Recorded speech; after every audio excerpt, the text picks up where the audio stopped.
Lep pozdrav vsem skupaj in hvala organizatorjem za prijazno povabilo.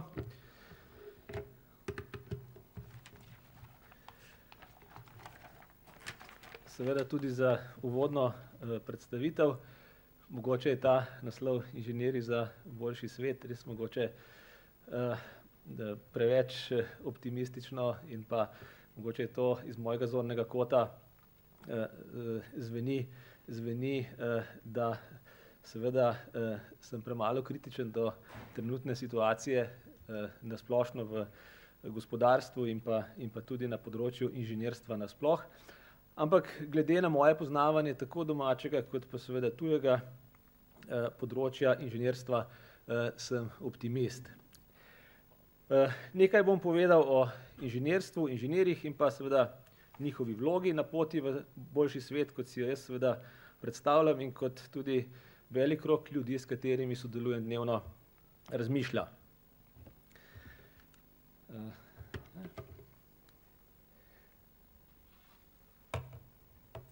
Bistvo inženirstva je izboljšanje kakovosti življenja na raznih področjih, to se pravi od zdravstva, prehranjevanja, transporta, industrije, telekomunikacij in nenazadnje tudi mojega področja, kjer delujem, to je področje gradbeništva. Če se ozrem na dogajanje v okviru Unesca, ki je eden od pomembnih dejavnikov na področju znanosti, okolja in ki seveda si prizadeva za bi rekel, v širšem smislu za boljši svet. Tudi oni so prepoznali inženirstvo kot pomemben dejavnik. Namreč dolgo časa je bilo inženirstvo zgolj obravnavano v okviru znanosti in tehnologije. In šele v zadnjem obdobju, predvsem v povezavi z doseganjem milenijskih ciljev, ki so jih postavili, je inženirstvo nekako dobilo tisto, bi rekel, pravo vlogo, tako vezano na odpravo revščine, kot tudi globalno segrevanje in pa trajnostni razvoj v širšem smislu. In vidimo, da se inženirstvo tudi v medijih vedno bolj pojavlja iz tiste leve slike, kako se besede v raznih medijih pojavljajo. Pravzaprav je inženirstvo nekako, če ga gledamo v odnosu do znanosti, tehnologije, družbe in narave, ima nekako, lahko tudi rečemo, središčno povezovalno vlogo. In po mojem mnenju je eden od ključnih dejavnikov za pospeševanje inovativnosti. In ta skica oziroma slika se mi zdi, da to zelo nazorno kaže, da imamo v inženirstvu še veliko neizkoriščenih priložnosti. In seveda na nas je, da to spremenimo oziroma to je tista priložnost, ki jo vidim za inženirje za boljši svet. Od konca 18. stoletja so dejansko je inženirska inovativnost v valovih močno vplivala na družbeni razvoj, ki se danes kaže predvsem v trajnostnem vidiku in pa prehodu v zeleno gospodarstvo. In pri tem je bila povezava med znanostjo in pa gospodarstvom vedno zelo pomembna. Jaz bi si upal reči, da smo Slovenci od vsega začetka, da smo nekako tudi bili na svetovnem nivoju. Če pogledamo Idrijo recimo v 18. stoletju, kaj se je že tam dogajalo v povezavi z rudnikom živega srebra in pa seveda vsemi aktivnostmi, ki so bile vezane na ta rudnik. Mene kot gradbenika je najbolj impresionira recimo te idrijske klavže za transport lesa, kjer je Jožef Mrak že takrat prišel do te iznajdbe, to je bila v bistvu gradbena konstrukcija z sistemom zapornic, seveda takrat lesenih, in je dejansko dokazal, da smo tudi v inženirstvu že takrat bili konkurenčni v svetu. Da pa se vrnem v današnji dan in pa seveda v okolje, v katerem vsakodnevno delujem, bom pokazal primer, ki je bil lansko leto tukaj tudi nagrajen. To je CBS inštitut je leta 2005 začel eno samostojno pot povezovanja znanosti in gospodarstva in strateški cilj inštituta je bil, da razvije nov gradbeni element, sistem za hidroekonomično in varno gradnjo. V bistvu zelo se lepo sliši, ne, ampak kot bomo videli v nadaljevanju, to zahteva kar precej enega dela, enih aktivnosti. In namreč energetsko učinkovita montažna gradnja ovoja transparentnih stavb, predvsem transparentnih steklenih fasadami, je zahtevala nek nov koncept, ki bo imel visoko toplotno izolativnost, ki bo imel integrirano nosilno konstrukcijo, tudi visoko zvočno izoliranost in pa požarno obstojnost in pa možnost različnih materialov zunanjih plošč, ker seveda arhitekti želijo, da je stavba navzven ima veliko možnosti, se pravi, izražanja vseh mogočih učinkov. No in potem smo šli korak po koraku, vse te zahteve je bilo treba uresničiti. Visoko toplotno izolativnost z 5-komornim plinsko polnjenim sistemom, elementom, ki je dejansko omogočil sorazmerno visoko toplotno prehodnost osnovnega jedra, in pa seveda je bilo to treba potem v sistem povezati z posebno polimerno letvijo, z več prekati in vgrajeno jekleno cevjo, ki je zagotavljala seveda statično nosilnost in pa primeren način obešanja na skelet stavbe.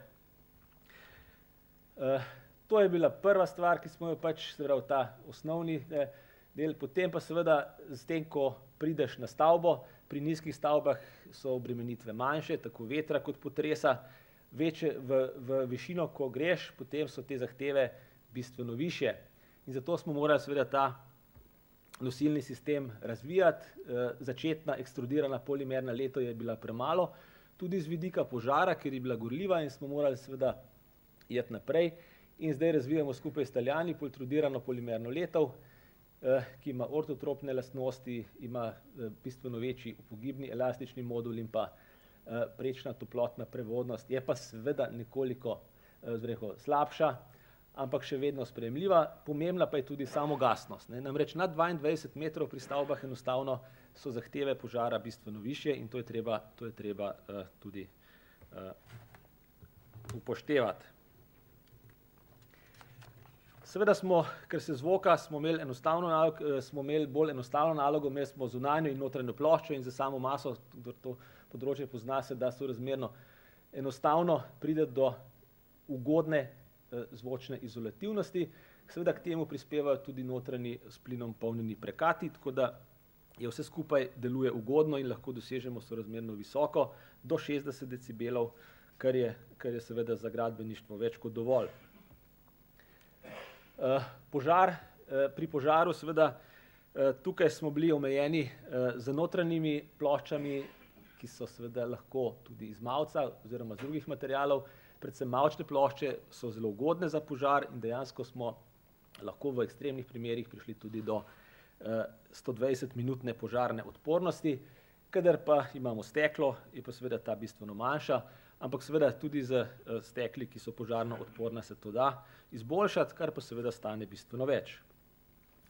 Da smo pa lahko tudi arhitektom ugodili, smo se ukvarjali z različnimi variantami zunanjih plošč, to se pravi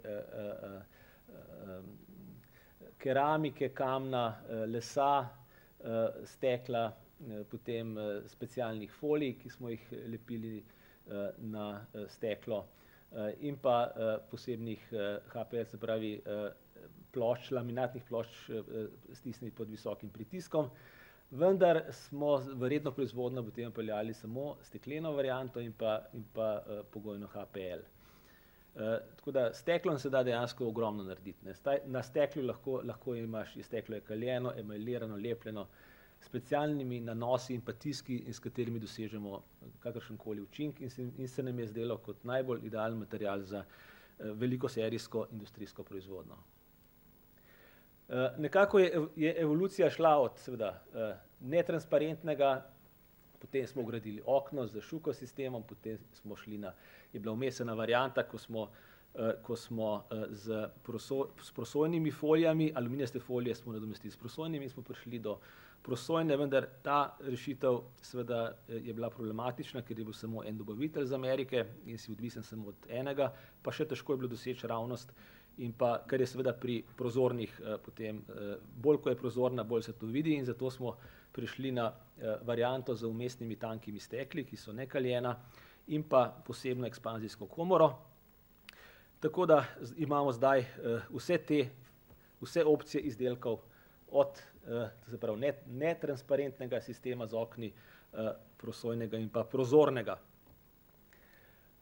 Tle vidite, kakšna je razlika, se pravi z vidika toplotnih dobitkov, izolativnosti in pa prenosa vidne svetlobe med klasično stekleno fasado in pa tako imenovano komercialno Cubis-R, ki smo jo mi razvijali, se pravi bistveno boljši parametri, tako da v nadaljevanju mogoče tukaj na tej sliki se malo lahko lepše vidi, se pravi neprozoren, prozoren in pa prosojen, izolativnost, se pravi toplotna prehodnost od 0,25 najboljša, to je sistemska, pa pač pri prozornih se bistveno poveča, ampak še vedno je v primerjavi z obstoječimi, se pravi komercialnimi steklenimi fasadami praktično dvakrat boljša, kot so na trgu.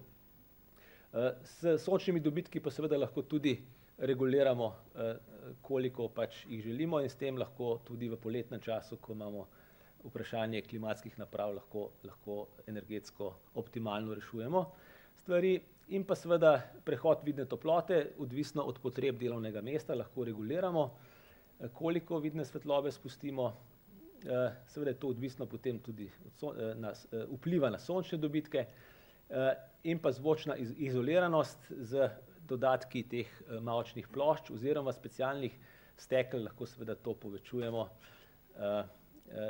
in enako tudi pri požarni obstojnosti. Končni rezultat, če gledamo tisto začetno sliko, koncept in pa seveda zdaj fasadni sistem, takole zelo podobno, prej sicer računalniška simulacija v končni fazi, zdaj tole konkretna montaža na objektu v Grosupljem, Beli med, kjer seveda se to montira.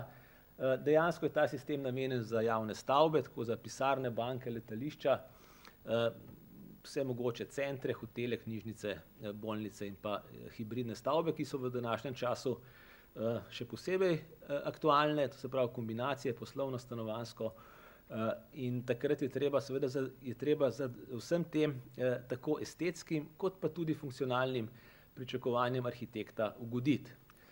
Pogoj je, da seveda nimamo zunaj polnih sten betonskih, ampak da je to skeletna konstrukcija z betonskimi ploščami, na katere se pritrjuje potem te, kot bi obešali zavese, da je sistem, da se pričakuje enovit fasadni sistem in pa strukturni sistem za steklitve. No, kot sem že omenil, dobili smo nagrado lansko leto tukaj pri vas na Tarasa in zlato priznanje Gospodarske zbornice, zdaj pa tretjo nagrado za inovacije na forumu, na Slovenskem forumu inovacij. No, glede na to, da to je bil nekako pogled, se pravi povezava inovativnosti in pa s prakso na konkretnem primeru, za večjo prepoznavnost inženirstva in pa seveda tudi zastopanost inženirjev skrbijo številne organizacije tako doma pri nas v Sloveniji kot tudi na mednarodnem področju, v Evropi in svetu. Jaz bom v nadaljevanju prikazal ta naš domač primer, ene od organizacij, seveda obstajajo še druge. Pač vse te so mogoče predvsem, kar se tiče Slovenije in pa Evrope, bolj vezane na področje urejanja prostora in pa graditve objektov, medtem ko svetovna, ki jo bom tudi omenil, je popolnoma splošna, deluje na vseh področjih inženirstva. Inženirsko zbornico, seveda nekateri med vami ste člani, jo pač poznate bolj, drugi manj, je samostojna poklicna organizacija inženirjev in geodetov, ki v Republiki Sloveniji zagotavlja strokovnost in varuje javni interes na področju urejanja prostora in graditve objektov ter varstvo tretjih oseb. Večina, 41% je gradbenikov v tem, strojnikov, to večinoma vas je verjetno strojnikov in pa strojnikov 22 in pa elektro 27%, tako da skupaj, če rečeš, te dve stroke sta večje kot gradbeništvo, potem so pa še male sekcije, to so pa tehnologi, rudarji in pa geodeti. Tako da skupaj 6600 članov, ker je za majhno Slovenijo verjetno glede na trenutne gospodarske razmere in pa stanje v gradbeništvu bistveno preveč in v nadaljevanju pričakujemo seveda zmanjšanje tega števila. Moje razmišljanje je iz kvantitete v kvaliteto. Definitivno je ta kvantiteta tudi do neke mere vplivala na kakovost in sigurno bo potreben prehod, to se pravi nazaj na kvaliteto. To je tisto, kar pričakujem v naslednjem obdobju. Zdaj, osnovna dejavnost temelji na javnem pooblastilu za vodenje imenika pooblaščenih inženirjev in pa izvajanje strokovnih izpitov. Zdaj malo tole preskočil. Ostale dejavnosti, ki so pa bolj vezane, ki so kot podporne dejavnosti, so pa predvsem izobraževanje z raznimi delavnicami, seminarji, posveti, okroglimi mizami. Še najbolj pomembno se mi zdi recimo tudi za vas zdaj e-izobraževanje. To je nekaj, kar je novega. Tudi prej so mi tlele vaši kolegi razlagali, da se tudi ta vaš dogodek snema in je na internetu. Mi smo lansko s tem začeli na svetovnem forumu in zdaj smo to prenesli na e-izobraževanje, ki je delno plačljivo, delno je brezplačno in jaz vidim v tem sigurno prihodnost, ker dejansko bo pač te stroški izgube časa oziroma potovanja in vse skupaj bojo vedno bolj pomembni, zato je to področje, kamor je smiselno usmerjati več pozornosti. Seveda pa ne gre tudi brez takih srečanj, kot je to tukaj, ko se le vsaj enkrat letno srečajo ljudje in tudi med sabo izmenjajo na tem osebnem stiku si lahko tudi kaj več kot samo preko medijev. In pa tradicionalni dan inženirjev, ki je zdaj ga poskušamo razširiti, lansko je bil svetovni dan, letos bo v Mariboru regionalni za več kot 10 državami iz soseščine in regije, tako da poskušamo te stvari širiti. Za informiranje uporabljamo spletno stran e-sporočila in pa glasilo, ki je zaenkrat še tiskano glede na želje članov, ampak razmišljamo o tem, da bi tudi to opustili in bi šli vse v elektronske verzije, tako da enako se dogaja z priročniki in pa raznimi smernicami. Delno se tiska, ampak vedno manj, vse gre v elektronsko obliko, tako da to je usmeritev. Tudi tukaj podeljujemo nagrade za inženirske dosežke, za inovativnost in pa za mednarodne, kjer bi posebej izpostavil dosežek oziroma nagrado lansko letno našemu projektantu Viktorju Marklu za idejni projekt mosta čez Savo v Beogradu, ki je dejansko, lahko rečemo, svetovni dosežek. Dejansko ga na Discoveryju, v bistvu je film bil o gradnji tega mostu in to je ena od tistih stvari, na katere smo kljub vsej polomiji gradbeništva vseeno lahko ponosni. Stroka je na nek način se dokazala, da lahko tudi v mednarodnem merilu je konkurenčna. Zdaj grem pa na Evropski svet inženirskih zbornic, kjer sem od januarja nekako prevzel nalogo. Moram reči, da ni enostavna, ker kakor je težko v Sloveniji, je še težje v Evropi, različni interesi in tako naprej, ampak moram reči, da nam ratuje. Počasi se te stvari spravljajo v en red oziroma v neko pozitivno z neko pozitivno energijo gremo naprej. Konec tega tedna se dobimo v Beogradu, zanimivo, tudi Srbi so člani tega in so zelo aktivni, zelo si prizadevajo, predvsem zaradi vstopanja v Evropsko skupnost. Zdaj ne bom to v detajle bral, to ste si tudi v članku, je več o tem napisanega. Vključenih je 16 držav, to pa je pomembno, namreč v bistvu, če pogledate na ta zemljevid, je predvsem centralna, južna, vzhodna in pa Španija v tem se pravi jugozahodnem delu, medtem ko Zapad in Skandinavija je v bistvu izostaja. Ne. Kaj je vzrok temu? Vzrok temu je pač čisto zgodovinski, tradicija.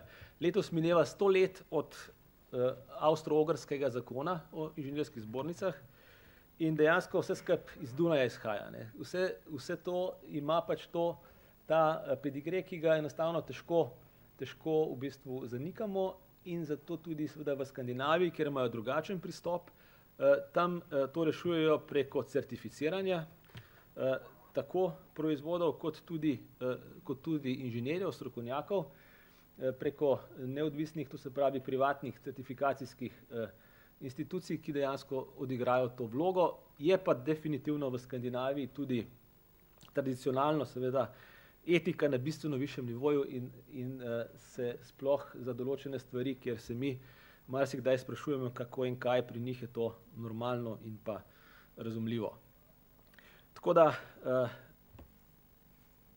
še mogoče, se pravi, trenutno je čez 300 000 preko nacionalnih organizacij članic je preko 300 000 inženirjev vključenih v to delovanje in Slovenija mu bo zdaj 3 leta predsedovala. Tako pomemben je etični kodeks kvalitete, ki se seveda potem preko evropskega implementira v naše domače. Moram reči, da žal še premalo, na tem se veliko tem zdaj razmišljamo, kako to seveda izboljšati, predvsem implementacijo. Dodali smo pa pol še, kot bomo kasneje videli, še Ljubljansko deklaracijo o trajnostni gradnji stavb in infrastrukture. Evropski dan inženirjev, prvi je bil 2001 v Bruslju, namen srečanja je bil vzpostaviti tesnejši stik z Evropsko komisijo in pa pokazati na pomen dela inženirjev pri trajnostnem razvoju in sooblikovati EU politiko. Moram reči, da je bila takrat dobra udeležba tako strani komisarjev kot evropskih poslancev, velik interes in je bil kar uspešen ta dan. Naslednji bo drugo leto po volitvah v Evropski parlament, ga že načrtujemo, ker to je približno enoletno priprave, so za tako stvar potrebne. Tako da nekako se mi zdi, da je to v tem tudi lahko neka dodana vrednost. Ravno zdaj, včeraj sem se pogovarjal, zdaj se pripravlja ta v finančni perspektivi 2014 do 2020. Gradbeništvu bi morali zagotoviti neko bistveno večjo vlogo, kot jo v tem trenutku ima v Evropi. In ravno tukaj vidim jaz to trajnostno gradbeništvo, ki nekako tudi potem se prehaja v zeleno gospodarstvo, da je to priložnost za Evropo. Seveda pa zahteva to tudi določene vzpodbude, določene tako razvojne kot investicijske. Brez tega žal ne gre. Tako da to je tisto, kar je tudi pač nekako so to robni pogoji, ki jih je treba zagotoviti. V svetovnem merilu je pa Svetovna federacija, katero smo gostili lansko leto v Ljubljani, bila je ustanovljena 1968 pod pokroviteljstvom UNESCO. Tle se vračamo na začetek, ker sem pač ravno, to je en ključnih rezultatov te Svetovne federacije, da je pri UNESCO dosegel, se pravi, drugačno vlogo razumevanja inženirstva, se pravi, da se mu da prava vrednost. Več kot 90 držav in pa preko tega 15 milijonov inženirjev iz vsega sveta.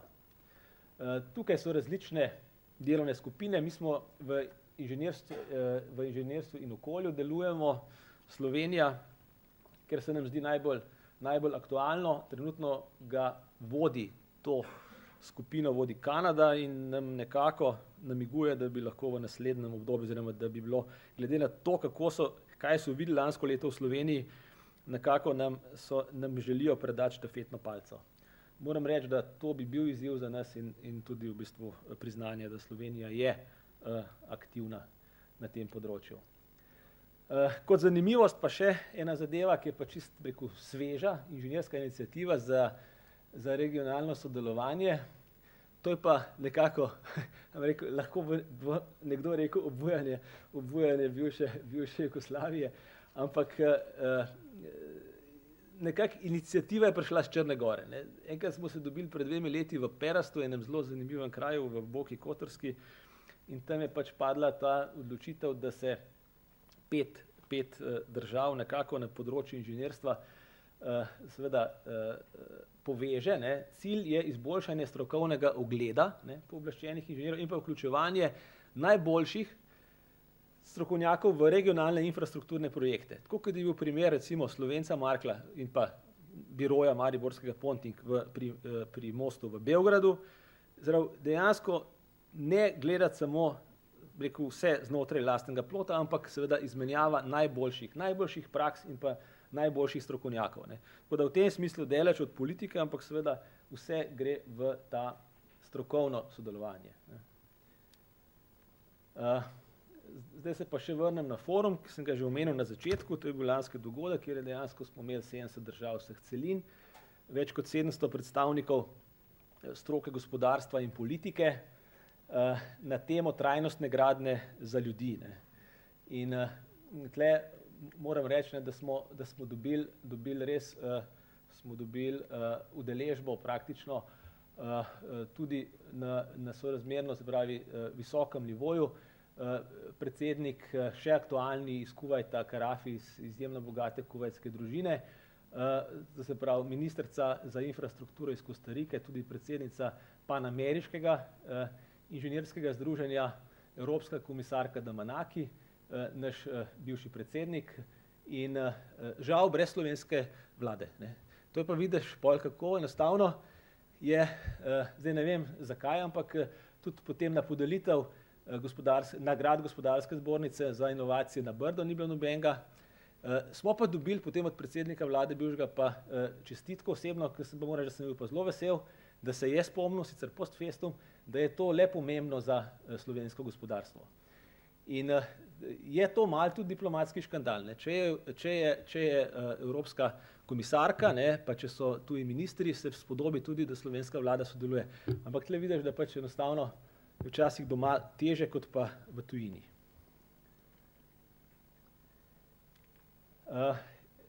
To, kar sem tukaj že omenil, tudi vi imate prenos, mi smo imeli glede na ta srečanja prvič in mislim, da je tudi na industrijskem forumu letos prvič direkten prenos preko interneta. Mi smo imeli takrat več 10.000 inženirjev in pa seveda drugih gledalcev po vsem svetu, ker je dejansko naredil dogodek iz male Slovenije svetoven. Ta tehnologija nam omogoča in še danes, to je zdajle spletna stran Svetovne federacije, če vidite, tukaj imamo še zmeraj našega sicer bivšega predsednika, imamo generalno direktorico Bokovo, zelo visoka, spoštovana osebnost, Bolgarka po rodu, njen brat je bil veleposlanik v Sloveniji, mislim, ali še to pa ne vem, in pa seveda vse te predstavitve. Iz tega se je pa zdaj zdela ideja, da bi namreč mi smo prvič to imenovali Svetovni inženirski forum. Prej je bilo vedno to Svetovni inženirski v bistvu ali kongres ali vrh ali tako naprej. Mi smo šli v forum in seveda smo imeli z kar malo problema na teh spletnih medijih in tako zaradi podobnosti z Davosom, ne. Ampak moram reči, da ravno to je spodbudilo pol tudi neke ideje, zakaj, če lahko se v Davosu srečujejo, zakaj se pa ne bi inženirji in pa seveda tisti strokovnjaki in pa politiki, ki imajo interes na tem področju, tudi stalno nekako bili na neki platformi v stiku. No in tako, da zdaj nastaja ta ideja, celo toliko daleč je prišlo, da se zdaj kar nekaj držav puli za to, da bi bili za leto 2 gostitelji. Trenutno je v igri Katar, je v igri Rusija in pa Združeni arabski emirati. Tako da dejansko tle se vidi, da je interes, ne, se pravi po tem, kako obvladovati svet. Ne. Tako da zdaj tako lahko rečemo, to je nekaj slabega, ali pa rečemo, inženirji lahko v tem aktivno sodelujemo. To sta zdaj 2 možnosti. Ne. Ljubljanska deklaracija, ki sem jo tudi že omenil, o trajnostni gradnji stavb in infrastrukture, ta je dejansko preko Svetovne federacije in pa evropske zdaj prišla do vseh teh držav članic in se implementira v nacionalni zakonodaji. Tudi moj namen je, zdajle imamo v Bruslju sestanek na temo, se pravi Construction 2020, se pravi za naslednjo finančno perspektivo, da jo na nek način tudi mi ravno skozi to deklaracijo, na osnovi te deklaracije postavimo višje cilje za trajnostno gradnjo.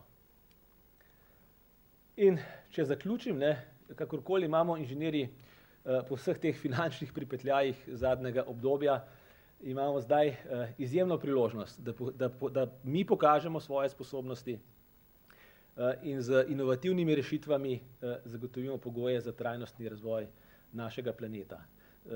Mi smo, samo od nas je odvisno, kakšna bo naša prihodnost. Hvala.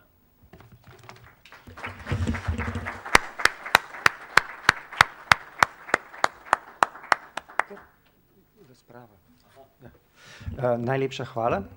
Zdaj imamo dovolj časa za razpravo, kar prosim vprašanja, za diskusijo.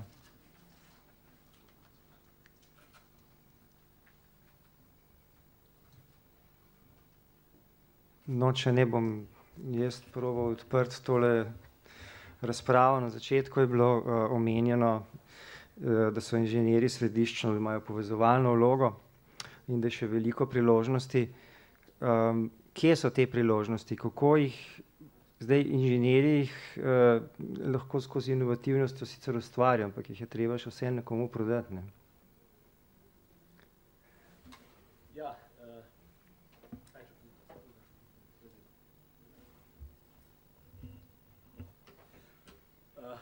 Ja, seveda, to je tisto, mogoče,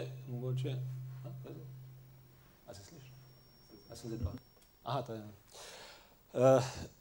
To, kar sem predstavil, tudi naš primer, kako v bistvu je, da se mora marsikaj poklopiti, da recimo lahko neka inovacija zagleda luč sveta, se pravi, mora pasti na plodna tla, to je ena stvar, se pravi, to izboljšati je treba komunikacijo med znanostjo, gospodarstvom in seveda tudi družbeno okolje mora biti temu naklonjeno. Zato so verjetno tudi je zelo pomembno, kar se Evrope tiče, verjetno Slovenija sama v tem trenutku ni sposobna neke resne vizije, ampak lahko v okviru evropske pač se na te projekte priklopimo in enostavno izvajamo te stvari. In jaz sem prepričan, da je ta, čeprav je seveda tako, kot je vsaka taka trajnostni razvoj na nek način izrabljena zadeva, ampak znotraj tega jaz vidim veliko priložnosti, ker v bistvu je treba stvari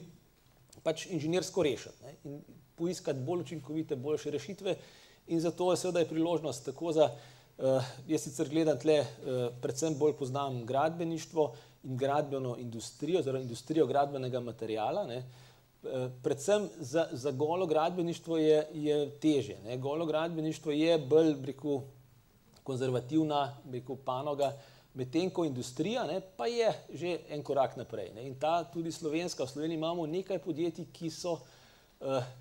ki proizvajajo, se pravi, od gradbenih elementov do opreme za gretje, hlajenje, klimatizacijo in tako naprej, razne sisteme vodenja, upravljanja stavb.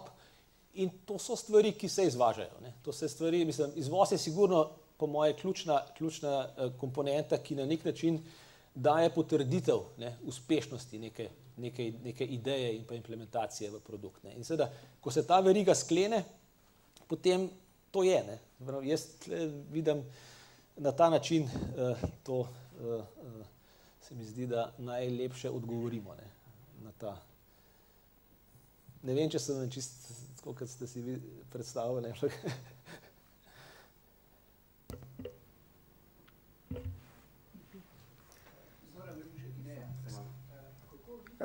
Lahko počakaš za mikrofon, lepo prosim. Meni treba sklopiti. Zoran Marinšek, INEA.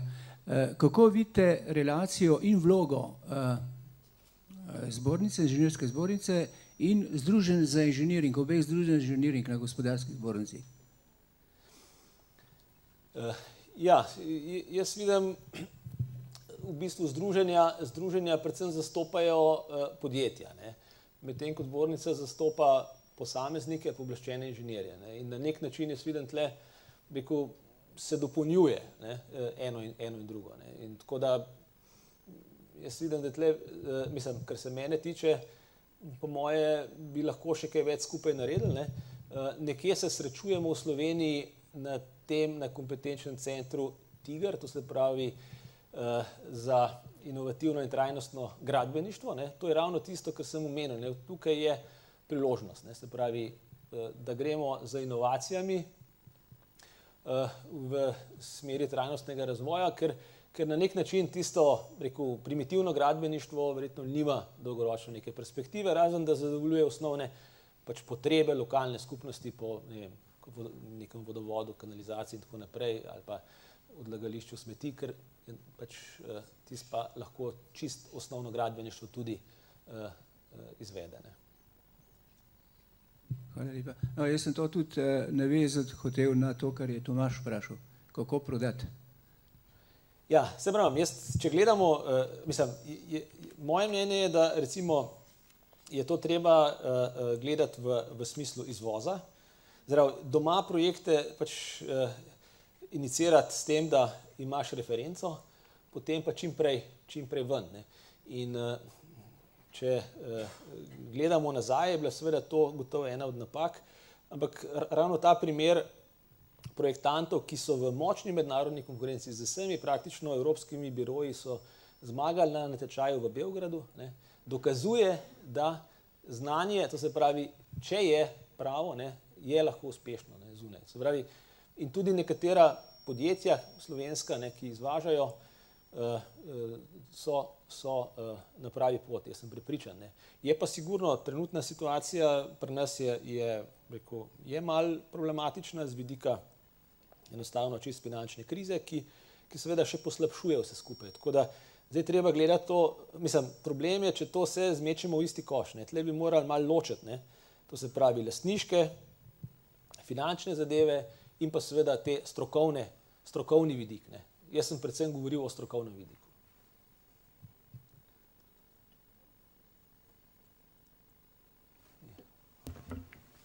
Imamo še malo. Izvolite še kakšno.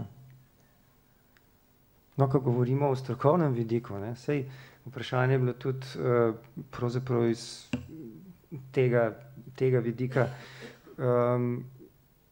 Inženirji so pomembni tudi pri krepitvi in pač blagovne znamke. Ne.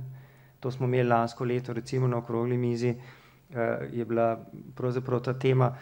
Zdaj, inženirska zbornica pa inženirji so zopet že po imenu tesno povezani. Ne. Kakšen ugled, kakšno vlogo pa imajo inženirji sploh v družbi? Ja, imajo tako, kot si jo zaslužijo, ne, jaz sem tako rekel. Tega ne more narediti nobena organizacija. Organizacija lahko na nek način malo seveda te stvari organizira in tudi zastopa navzven. Ne more pa seveda bistveno spremeniti, ne, preko posameznikov, ne, preko uspešnih posameznikov in pa seveda njihovega pojavljanja z njihovimi rezultati in pa seveda tudi promociji teh rezultatov. Ne, se seveda zadeva krepi oziroma izboljšuje oziroma se kaže neka zrcalna slika v družbi. Ne. Tako da ta trenutna situacija pri nas ni dobra. Ne. So pač uspešni posamezniki, za celoto gledano je veliko tudi v bistvu spodrsljajev, ampak to mislim, da je nasplošno. Ne, se pravi, je mogoče res ena taka zdaj trenutno slovenska situacija, ki ni najboljša, ampak jaz vseeno gledam na to, da je treba spodbuditi tiste najboljše. Ne, se pravi, mi moramo, verjetno bo treba pač reči Bobu Bob, ne, in ne vse po vrsti podpirati. Ne. Tudi tle z tega vidika lahko vzamem določeno, zbornica, žal, ne, tudi, to je pa mogoče najslabši del tega vloge zbornice je ta, da se noter skrijejo tudi kakšni slabi. Ne. In seveda te slabe, glede na to, da pri nas celotni sistem, ne, zdaj pravosodni tako in vse skupaj ne deluje, zdaj sicer kaže, da, ne, v zadnjem času so kar naenkrat rezultati, prej pa ni bilo, ne, in to leta in leta, in so vsi nekako obupvali. Ne. In tudi pri nas je bilo tako, ne, da smo recimo sem pa kakšnega smo pač kaznovali z odvzemom licence in tako naprej, ampak to priložnost naredite tu. Ne. Če trg, recimo zelo slabo sporočilo je bilo recimo tudi javnih naročnikov. Ne. Z najnižjimi cenami so praktično sesuli trg. Ne. Ker vedno se da še cenej narediti, pa seveda toliko manj narediš za to. Ne. In po tej logiki so pač javna naročila so na nek način naredila, jaz mislim, v Sloveniji veliko škodo. Nivo storitev je na vseh področjih, tudi na inženirskih padal. Hkrati ne, so se pa investicije gledano v celoti, ne, pa dražile, ne, zaradi čist drugih rekel, političnih in manipulativnih vzrokov. Ne. Tako da so pa seveda, to je treba tudi priznati, ne, da so počasih tudi inženirji seveda bili v situaciji, da so enostavno, zdaj je težko reči, ne, ali so to pač, ali so imeli še kakšen drug izhod, ali ga niso imeli, ampak so pokrili tudi kakšno tako zadevo. To je pa seveda tisto, kar je slabo in je verjetno, in si želimo, da bi to v bodoče odpravili. Ne. Neko prečiščenje, neko katarzo je treba narediti. Ne. Na kakšen način točno, jaz v tem trenutku ne bi, ampak jaz sem pristaš absolutno kvalitete, vse, kar delam in kadarkoli sem počel, grem v smeri, se pravi, biti čim boljši, ne na nek način zagovarjati uravnilovko. Tako da.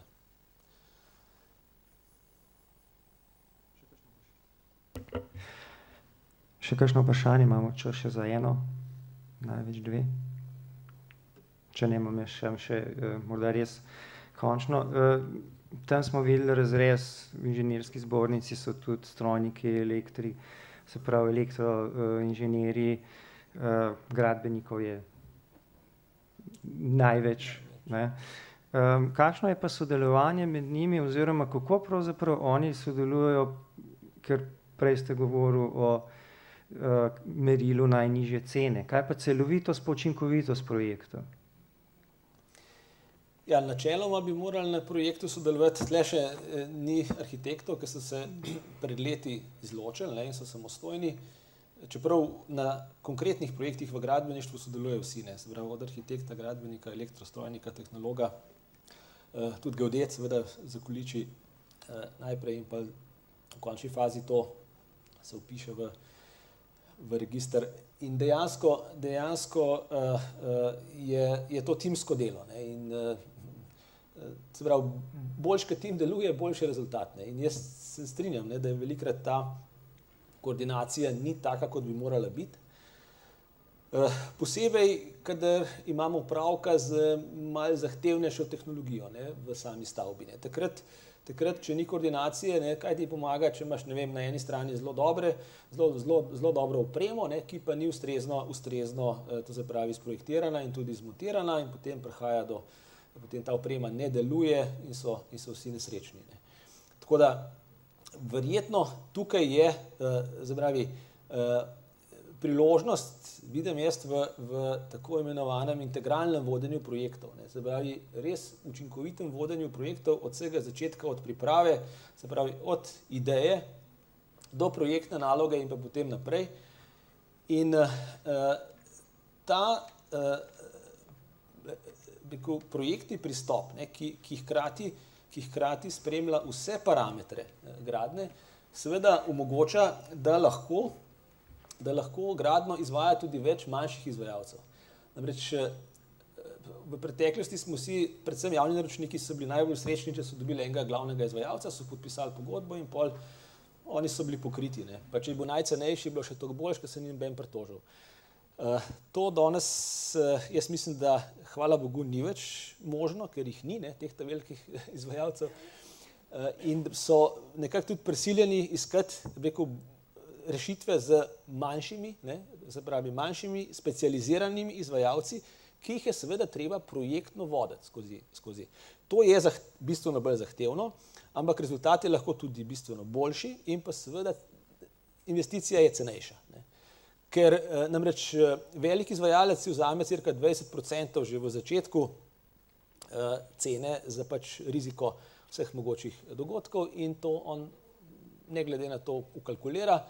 In seveda potem pri vsaki spremembi, ki se zgodi, ne, tekom projekta, zahteva še dodatna dela oziroma nepredvidena dela in stvari se potem kopičijo v nedogled lahko, ne, če je okolje temu naklonjeno oziroma če ima na drugi strani rekel, partnerja. Ne. Tako da jaz mislim, da na projektnem vodenju so izjemne rezerve oziroma izjemne priložnosti in energetsko učinkovita gradnja, sploh pa ta, ki upošteva vse vidike, tako od gretja, hlajenja, klimatizacije, prezračevanja, zahteva tak celosten pristop in če hočemo, da to deluje in da je tudi dejansko poraba energije na koncu izmerjena bistveno nižja, kot je pač trenutno povprečje v Sloveniji, da bo to pač moralo se vse izvesti. Ne. Trenutna situacija še ni glih rožnata. Ne.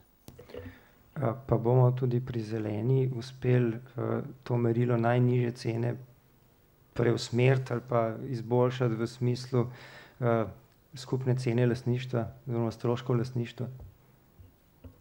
Ja, pri zelenih naročilih je problem. Ne. Problem je ta, da ni na nek način tudi naročniki iz javne uprave niso za to usposobljeni in pa seveda ni neke prakse ali pa dobre prakse z izbornimi kriteriji. Ne. Namreč cena seveda tle ne sme biti ključna. En del seveda je cena, drug del so pa pač drugi kriteriji, ki jih je treba postaviti za zeleno gradnjo. Oziroma tudi vse ostale vrste zelenih naročil. Jaz se upravičujem, če pač tle, mislim, enostavno čist poklicno pač prenašam zadeve v gradbeništvo. Vem, da tukaj ste večinoma z področja strojništva, elektrotehnike, ampak seveda tudi večina vas na nek način sodeluje v gradbeništvu, vsaj posredno. Tako da jaz mislim, da tle je zdaj treba narediti, je pa recimo primer, zelo smo si prizadevali, da smo v zelena naročila spravili les, oziroma zdaj tako, smo si prizadevali, da bi bil les primerno obravnavan v zelenih javnih naročilih. Zdaj je problem, ker v Sloveniji praktično lesa s certifikatom sploh nimamo. In dejansko zdaj je to samo voda na mlin sosednjim državam, da pač les, koliko so ga prej uvažali, pač hlodovina ven, les s certifikatom nazaj. To je pa pod realnost v Sloveniji.